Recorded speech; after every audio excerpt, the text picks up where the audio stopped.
मैं प्रभु का धन्यवाद देता हूँ ये सुबह के समय के लिए परमेश्वर के चरणों में आने का प्रभु ने मौका दिया। आइए आज के वचन मनन के लिए यशायाह की भविष्यवाणी 50वां अध्याय उसका 7वां वचन हम पढ़ेंगे। क्योंकि प्रभु यहोवा मेरी सहायता करता है, इस कारण मैंने संकोच नहीं किया, वरन अपना माथा चकमक के समान खड़ा किया, क्योंकि मुझे निश्चय था कि मुझे लज्जित होना ना पड़ेगा। मैं उर्दू में पढ़ूंगा। यशायाह नबी की पुस्तक 50वां अध्याय उसका 7वां वचन। पर खुदावंद खुदा मेरी हिमायत करेगा और इसलिए मैं शर्मिंदा ना होऊंगा, और इसलिए मैंने अपना मुंह संगे खारा की मानिंद बनाया, और मुझे यकीन है कि मैं शर्मसार ना होऊंगा। आज हम जो वचन ध्यान दे रहे हैं, इसमें लिखा गया उस शब्द पर हम ध्यान दे रहे हैं, मैंने अपना माथा चकमक के समान कड़ा किया। उर्दू में मैंने अपना मुंह संगे खारा के मानिंद बनाया है। ये चकमक चीज क्या है? चकमक एक पत्थर है जिसे पहले इंसान जब इस पृथ्वी में आरंभ के दिनों में जब और कोई औजार नहीं थे, यही इसका सबसे मुख्य औजार था। इसी पत्थर को वो औजार के तौर पर इस्तेमाल करता था और आग जलाने के लिए भी इसी चकमक को इस्तेमाल करता था। ये चकमक की खूबी है, बड़ा मजबूत है और जब टूटता है तो शीशे की तरह लगता है।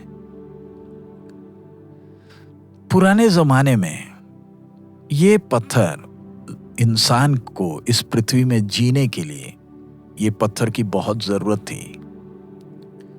और जब हम इस आयत को देखते तो हमें मालूम है ये वचन हमारे प्रभु यीशु मसीह के बारे में है। उनके जिंदगी में जो कष्ट और शर्मिंदगी जो सामना करना पड़ा, हम मसीह के जीवन को जरा देखें। जब वो इस पृथ्वी में मनुष्य का रूप धारण कर आए हैं, उस दृढ़ संकल्प के साथ आए हैं कि सर्वशक्तिमान की इच्छा को दास के तौर पर पूरा करना है। स्वर्ग ने जो योजना बनाई है उसको पूरा का पूरा करना है, उसके लिए शर्मिंदगी और कष्ट का सामना करना है। हमें मालूम है प्रभु यीशु मसीह के मनुष्यत्व के विषय में कि किस प्रकार मनुष्य के तौर पर वो दृढ़ निश्चय और संकल्प है कि चाहे कितनी भी परीक्षाएं या बाधाएं आ जाएं, पिता की इच्छा को पूरा करना है। प्रभु यीशु ने कहा, मेरा आहार पिता की इच्छा को पूरा करना है। और प्रभु की इच्छा, पिता की इच्छा को बड़े आनंद से पूरा करने के लिए वो तैयार थे। अपनी स्व इच्छा को हटाकर पिता की इच्छा को मरते दम तक पूरा करने के लिए अपने आप को समर्पित किए थे। निंदा बदनामियों को सहा। वचन कहता है, शर्म से जब लोग थूकते थे अपना मुंह ना फेरा। प्रभु यीशु जिस मार्ग में थे, उस मार्ग की कठोरता को सामने देखकर वो पीछे नहीं हटे, लेकिन जय जयकार के साथ उस दौड़ को पूरा किया।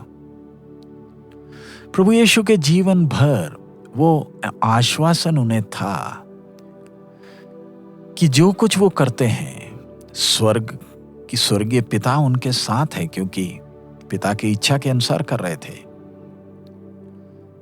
परमेश्वर के संतान के तौर पर प्रभु यीशु ने हमारे लिए एक नमूना छोड़ दिया है।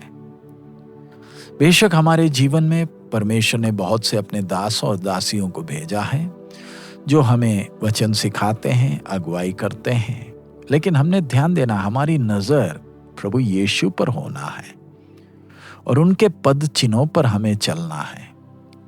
अगर हम मसीह में जिएंगे, अगर हम मसीह में वास करेंगे, तो हमें पिता की इच्छा को आनंद के साथ पूरा करने में बल अपने आप मिलता जाएगा। हम परमेश्वर के संतान हैं, मसीह के साथ वारिस हैं, संगी वारिस हैं। सो इसलिए हमें जैसे मसीह जिया वैसे हमने भी जीना है। हमें जिस प्रकार मसीह को पिता पर भरोसा था, वैसे हमें भी भरोसा होना अति आवश्यक है। प्रभु यीशु हर क्षण पिता की महिमा को चाहते थे।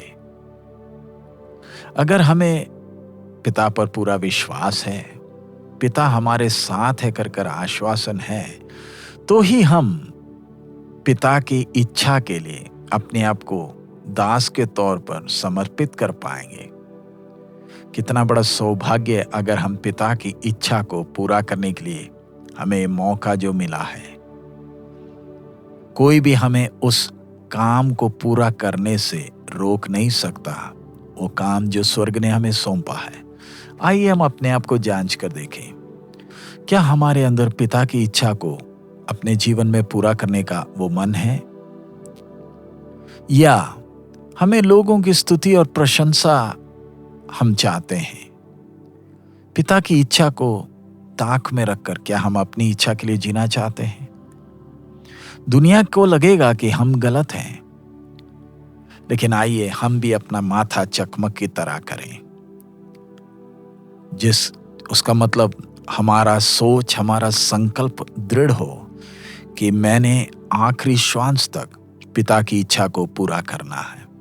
तभी हमारे अंदर वो आश्वासन होगा कि मेरे साथ परमेश्वर है और हमें कभी लज्जित होना नहीं पड़ेगा, और हम परमेश्वर के उस आवाज को पाकर तसल्ली पाएंगे, मेरा विश्वास योग्य दास। वो कितना धन्य वो अवसर होगा जब स्वर्ग मेरा नाम पुकारेगा। स्वर्ग वो अभिमान के साथ, आनंद के साथ पुकारेगा मेरा नाम, मेरा विश्वास योग्य दास। परमेश्वर उसके लिए हम एक एक को सहायता करें, हम प्रभु में बलवंत हों, ताकि परमेश्वर की इच्छा हमारे जीवनों में पूरी हो सके। आइए हम प्रार्थना करें। हमारे अनुग्रहकारी दयालु पिता, हम आपका धन्यवाद देते हैं इस संध्या समय के लिए, इस सुबह के समय के लिए। प्रभु आपने जीवन जो हमें दिया, आपके नाम के महिमा के लिए, आपकी इच्छा के लिए जीने के लिए आप हमें सहायता करें। प्रभु जिस उद्देश्य से आपने हमें चुना है, चाहे जीवन में कुछ भी हो जाए, उस उद्देश्य को पूरा करने के लिए हम अपने आप को आपके चरणों में समर्पित करते हैं। हम और कुछ नहीं चाहते, केवल आपकी महिमा ही चाहते हैं। आपकी आशीष हम एक एक के जीवन में बनी रहे, यीशु मसीह के मधुर नाम से मांगते हैं, आमीन। प्रभु का आगमन जब नजदीक है, आइए जो दौड़ हमारे सामने रखा हुआ है, दृढ़ संकल्प के साथ परमेश्वर की इच्छा के लिए, परमेश्वर के नाम के महिमा के लिए जीने के लिए प्रभु हम एक एक को मदद करे। प्रभु आप सबको आशीषित करे। हमारा प्रभु अति शीघ्र आ रहा है। मारानाथा।